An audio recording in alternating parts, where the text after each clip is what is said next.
Picture this, a quiet neighborhood tucked away from the chaos of the city, where the hum of cicadas and the occasional bark of a dog are the only sounds that break the silence.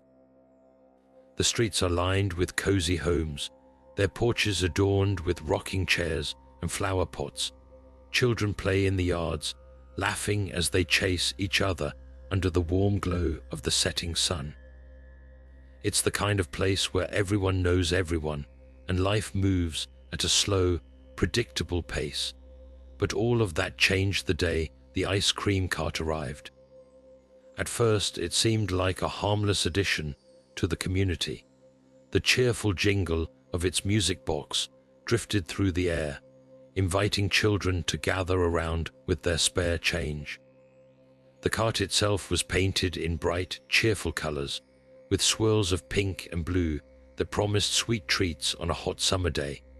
And then there was the vendor, a man with a wide, almost too wide smile, who handed out cones with a wink and a nod. But something about it all felt off. The music, though cheerful, had a faint, eerie undertone, like a melody played just a little too slowly. The cart's wheels creaked as it rolled down the street, leaving behind a faint trail of something that smelled almost metallic. And the vendor, his smile never quite reached his eyes. The children didn't seem to notice, of course. They were too excited about the ice cream, which they claimed was the best they'd ever tasted. But the parents, they exchanged uneasy glances, their instincts whispering that something wasn't right, because this wasn't just an ice cream cart. No, this cart offered something far more chilling than a scoop of vanilla or chocolate. And the neighborhood would soon learn that some treats come with a price too high to pay. So, what was the ice cream cart really selling? What lay beneath its cheerful exterior? Stay with us, because this story is about to take a dark and unexpected turn, one that will leave you questioning every ice cream cart you've ever seen. As the days grew warmer, the ice cream cart became a regular sight in the neighborhood, its cheerful jingle echoing through the streets each afternoon. The children would drop their toys mid-game and race toward the sound, their laughter ringing out as they scrambled for loose change. To them, the cart was a beacon of joy, a break from the monotony of summer days. The vendor, with his wide-brimmed hat and apron, seemed to know each child by name, his voice smooth and inviting as he offered their favorite flavors. But beneath the surface, something lingered that no one could quite put their finger on. The cart's bright colors were chipped and faded in places, revealing patches of rust underneath.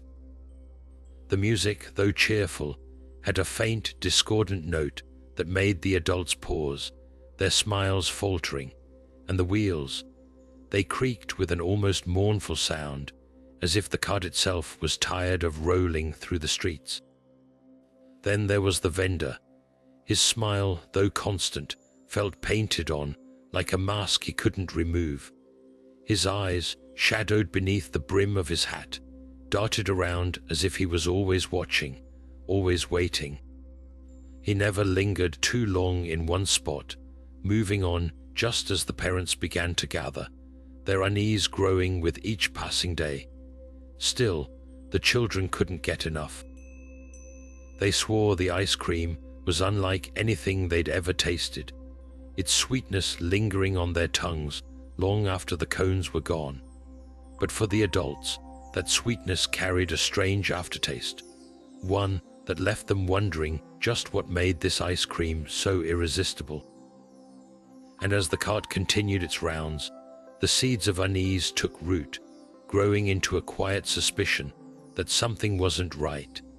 The neighborhood had welcomed the cart with open arms, drawn in by its promise of simple summer joys. But as the days turned into weeks, it became clear that this ice cream cart was more than it seemed, and the price of its treats was far steeper than anyone could have imagined. It started with a single, quiet moment that shattered the illusion of summer innocence. One evening, as the sun dipped below the horizon, a child named Emily vanished after visiting the ice cream cart. Her half-eaten cone lay abandoned on the sidewalk, the chocolate scoop melting into a sticky puddle under the dim glow of a street lamp. Neighbors gathered, their voices hushed and frantic, as they searched for any sign of her. But Emily was gone, as if the earth had swallowed her whole. The cart, which had always seemed so cheerful, now loomed like a shadow in the corner of their memories. Parents began to whisper, their unease growing with each unanswered question. One woman swore she'd seen a strange figure lingering near the cart that night, a shadow that didn't belong, shifting unnaturally in the fading light. Another recalled hearing the faint sound of Emily's laughter, though it seemed to come from nowhere and everywhere at once. The vendor, as always, was nowhere to be found. He had disappeared with the same eerie efficiency as the cart itself, leaving behind only the faint echo of its jingle in the cool night air. The parents' fear turned to anger, their suspicion hardening into certainty that the cart was no ordinary treat dispenser. Yet, without proof, their accusations remained just that, accusations. As the days passed, the neighborhood was gripped by a growing sense of dread. Children were no longer allowed to roam freely, their laughter replaced by wary glances and whispered warnings. The once beloved ice cream cart became a symbol of something far darker, its cheerful jingle now a chilling reminder of what had been lost. But the question lingered, heavy in the air: where had Emily gone? And more importantly, who or what had taken her? The answers, it seemed, were as elusive as the cart itself, leaving the community to wonder if they'd ever truly known the price of its treats. As the days turned into weeks, whispers began to ripple through the neighborhood, carried on the hushed voices of children who had tasted the cart's treats. The ice cream, once a symbol of summer joy, now carried a sinister reputation. Some kids claimed it had an odd, almost metallic aftertaste, while others described it as sweet but unnervingly heavy on their tongues. One boy confessed to his mother that after eating the ice cream, he'd woken up in the middle of the night, drenched in sweat, with the feeling that someone or something had been watching him from the shadows. Others spoke of strange dreams that felt too real to be mere figments of their imagination. A girl named Sophia swore she dreamt of wandering through a foggy forest, her footsteps echoing as if she were walking on glass. When she woke, her hands were cold, and she couldn't shake the sensation that she'd been somewhere she wasn't supposed to be. The parents, already on edge, began to piece together the unsettling pattern. Children who'd eaten the ice cream seemed changed, quieter, more distant, as if a part of them had been taken along with Emily. One mother tearfully described how her son, once full of energy, now spent hours staring out the window, unresponsive to her questions. Another parent recalled how her daughter had started sleepwalking, her small feet carrying her to the front door night after night, as if drawn by an invisible force. Rumors swirled about what could be hidden in the ice cream. Some speculated it was laced with something unnatural, a substance that dulled the senses and opened the door to something far darker. Others whispered that the vendor might be using more than just sugar and cream ingredients that should never have found their way into a child's treat. As the stories spread, the cart's cheerful jingle took on a menacing undertone, and parents began to warn their children to stay away. But the damage, it seemed, had already been done. The ice cream, once a simple pleasure, had become a source of fear, its sweetness now tainted by the unsettling truth that it might have served more than just treats. As the unease deepened, attention turned to the ice cream vendor himself, a figure who seemed to grow more enigmatic with each passing day. He was never seen during the daylight hours, his cart only rolling into the neighborhood as the sun dipped below the horizon, casting long shadows across the streets. When he did appear, he moved with a strange, deliberate slowness, as if every step were calculated. His face, partially hidden beneath the brim of a worn hat, rarely turned toward the people around him, and when it did, his gaze seemed to slide past them, never quite meeting their eyes. Parents began to notice peculiar details about his behavior. Some swore they'd seen him watching the children from a distance, his expression unreadable, but his posture unsettlingly still. Others claimed he seemed to know things about their kids, small, intimate details that no stranger should have been aware of. One mother recounted how, after her daughter approached the cart, the vendor had called her by name, even though they'd never met. When the girl returned, her mother asked how the man knew her. "He just did," the child replied, her voice distant, as if she were in a daze. The most chilling account came from a boy named Lucas, who insisted the vendor had whispered something to him as he handed over his ice cream. When pressed, Lucas refused to repeat what he'd heard, his face pale and his hands trembling. Later that night, he woke his parents with screams, claiming he'd seen the vendor standing at the foot of his bed, his wide, unblinking eyes fixed on him in the dark. As these stories piled up, the vendor's cheerful demeanor began to feel like a mask, a carefully constructed facade, hiding something far more sinister. The more the community observed him, the more they realized how little they truly knew about the man who had brought such dread into their lives. His presence, once a fleeting curiosity, now loomed like a shadow over the neighborhood, a reminder that some mysteries are better left unsolved. As the stories of the vendor's eerie behavior spread, one parent, a woman named Clara, decided she couldn't sit back any longer.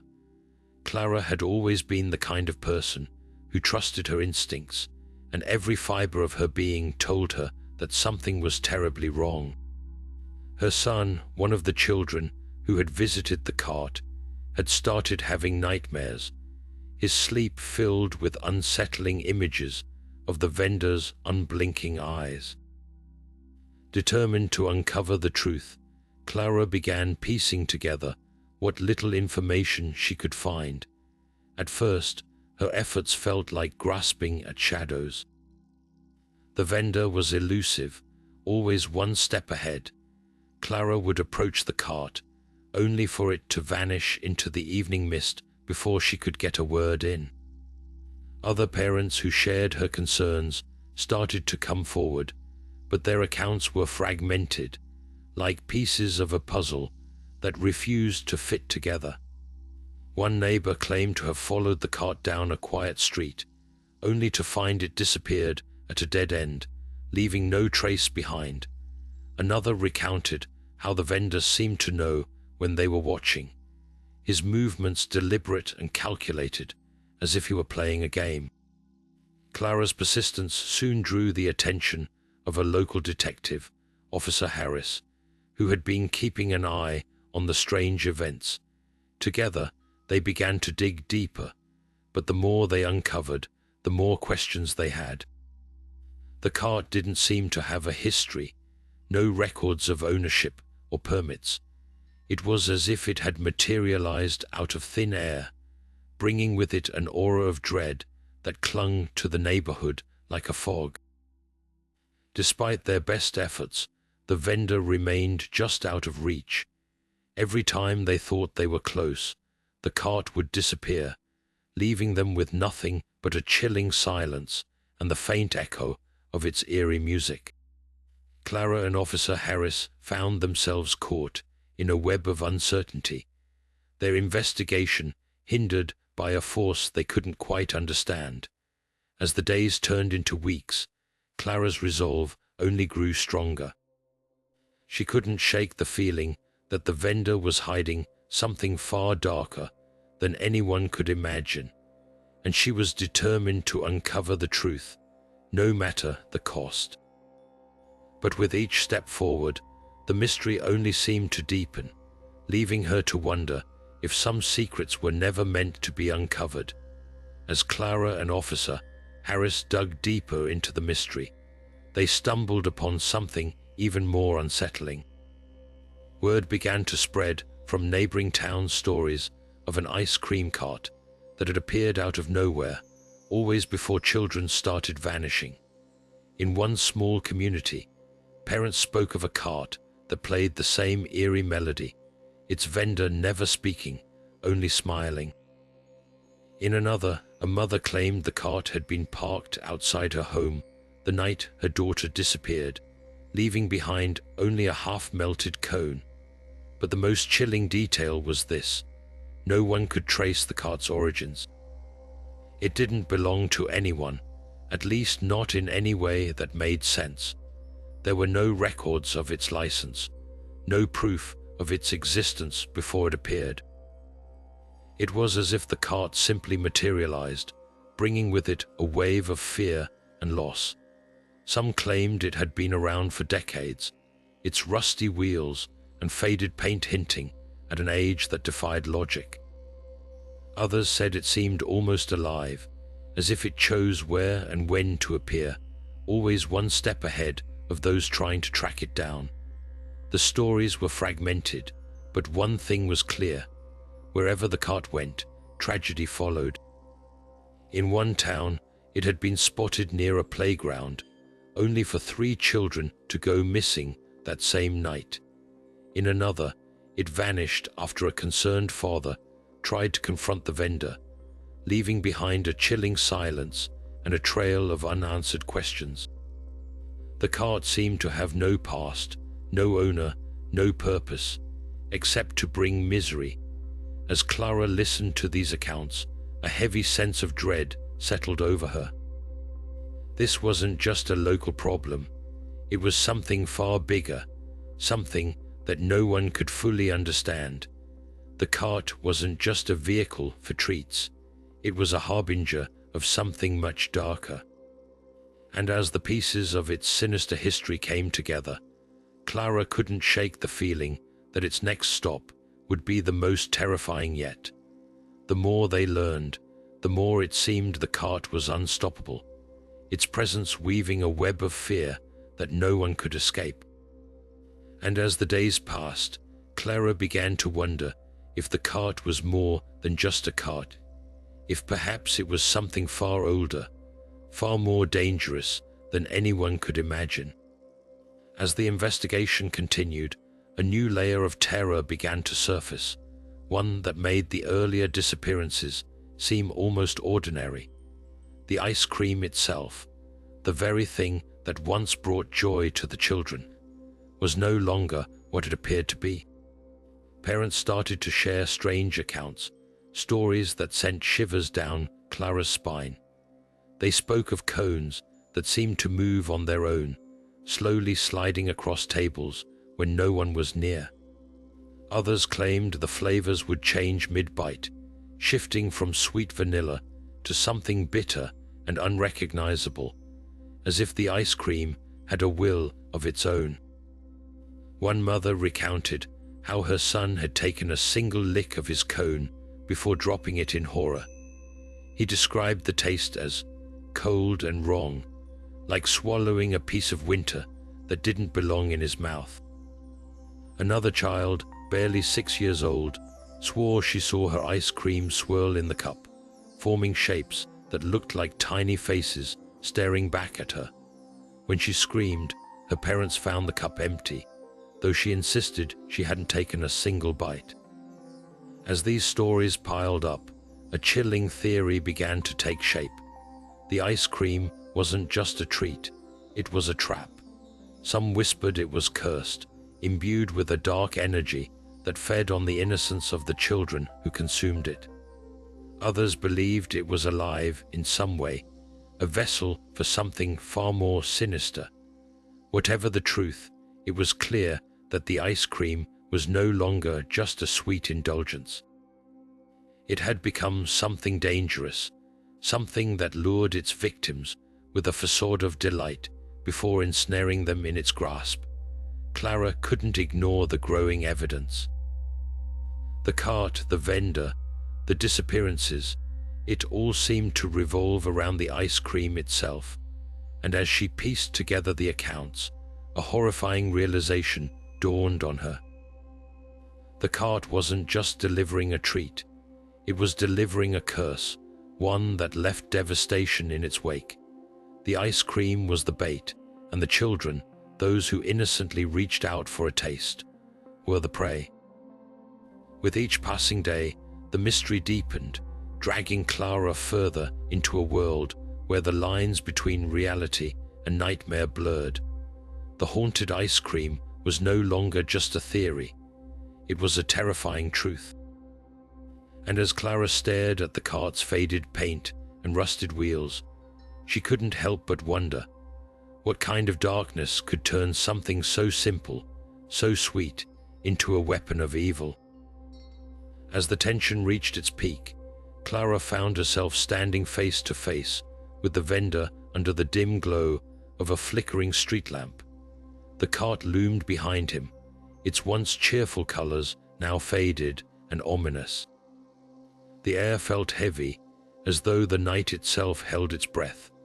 The vendor's smile, which had always seemed unsettling, now twisted into something far more sinister. His eyes gleamed with a cold, unnatural light as he stepped closer, his voice low and dripping with menace. "You've been asking too many questions, Clara," he said, his tone mocking. "But you already know the truth, don't you? The ice cream isn't just a treat. It's a key, a doorway, and those children, they're not gone. They're somewhere else."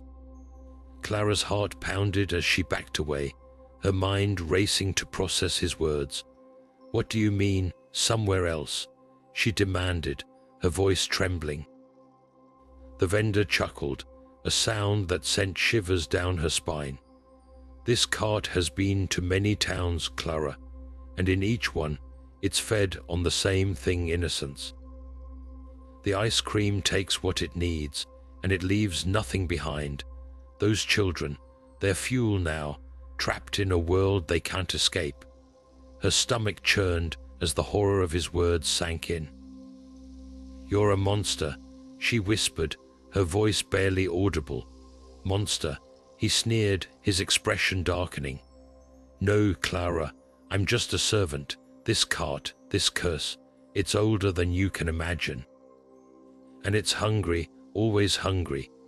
Before she could react, the vendor lunged forward, his form shifting and distorting into something grotesque.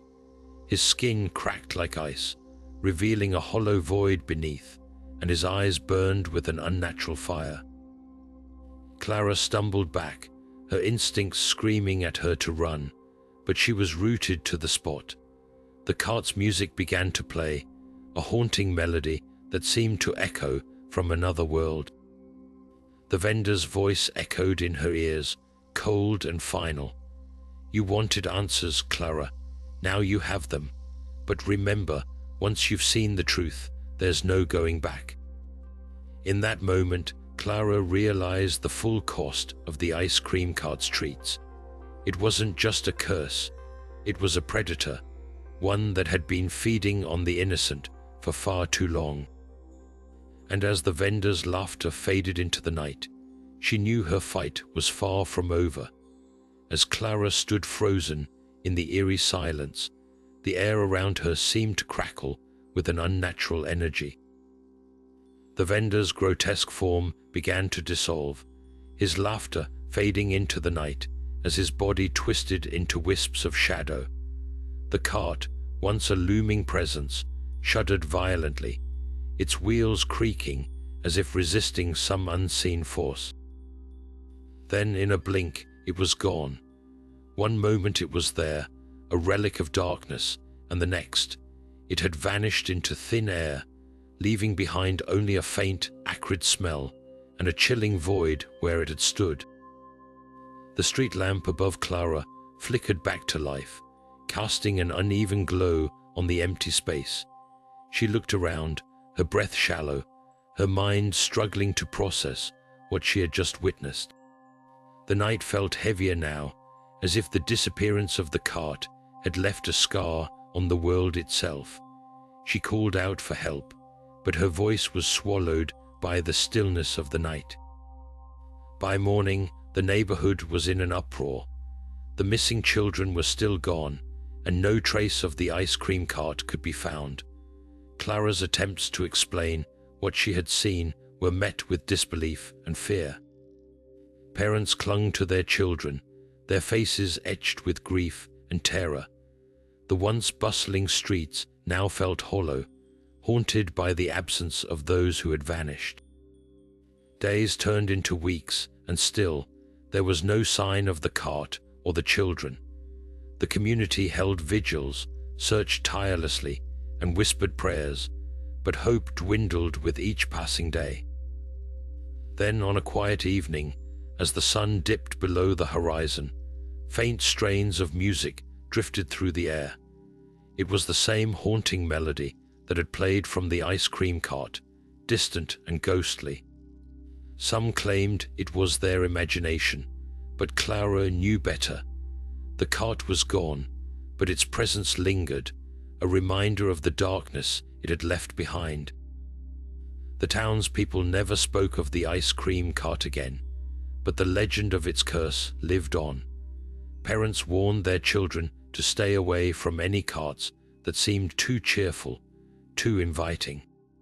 And in the quiet moments, when the wind seemed to carry a faint tune, they would shudder, remembering the cart that served more than just treats. It was a predator, a curse, and its hunger would never truly be satisfied.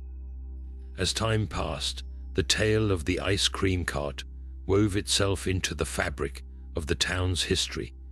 Becoming more than just a story, it became a warning. Parents, their faces etched with the memory of fear, would gather their children close and tell them to be wary of any ice cream cart that seemed too cheerful, too perfect. The story was passed down in hushed tones, a cautionary tale whispered in the dark, ensuring that no child would ever approach such a cart without hesitation. But the legend didn't stay confined to one town. Like a shadow stretching across the land, reports began to surface from other places. In a quiet village miles away, a similar cart appeared, its jingling melody carrying an eerie familiarity. Children went missing, the same half-eaten ice creams left behind, the same chilling silence in its wake. Each time, the cart would vanish before anyone could confront it, leaving only questions and dread in its path. Over the years, the story evolved, growing darker with each retelling. Some claimed the cart was a curse, a punishment for some long-forgotten sin. Others whispered that the vendor wasn't human at all, but a creature from another realm, feeding on the innocence of children. And then there were those who swore they'd seen the cart in their own towns, its music faint but unmistakable, drifting through the night like a ghostly reminder. Even now, as the years stretch on, the legend persists. Parents still warn their children, and the tale of the ice cream cart has become a symbol of the unknown, a reminder that some things are too good to be true. And on quiet nights, when the wind carries a faint, haunting tune, people pause, their hearts quickening, as they wonder if the cart has returned once more. The story lives on, not just as a memory, but as a chilling reminder that some evils never truly disappear. As the years have turned into decades, the chilling tale of the ice cream cart continues to haunt the collective memory of those who have heard it. It's more than just a story. It's a lesson etched in fear, a reminder that not everything sweet is safe. The cart, with its cheerful melodies and colorful treats, became a symbol of something far more sinister, a disguise for an evil that preyed on the innocent. Its legacy lingers, not just in the towns where it appeared, but in the minds of anyone who's ever wondered what lies behind a too perfect smile or a too cheerful tune. The story has become a universal warning, a pause button in our lives when something seems off, urging us to listen to that small voice of doubt. So, the next time you hear the distant jingle of an ice cream cart, or see its bright colors glinting in the sunlight, take a moment to think. Could it be just a simple treat, or is there something darker lurking beneath the surface? The legend of the ice cream cart reminds us to stay vigilant, to question what seems too good to be true, and to protect the innocence around us. Because sometimes the sweetest things hide the bitterest secrets, and perhaps that's the most chilling lesson of all. If you enjoyed this eerie tale, don't forget to like, subscribe, and hit the notification bell for more mysterious stories that will keep you on the edge of your seat. Stay curious, stay safe, and remember, some shadows are best left unexplored.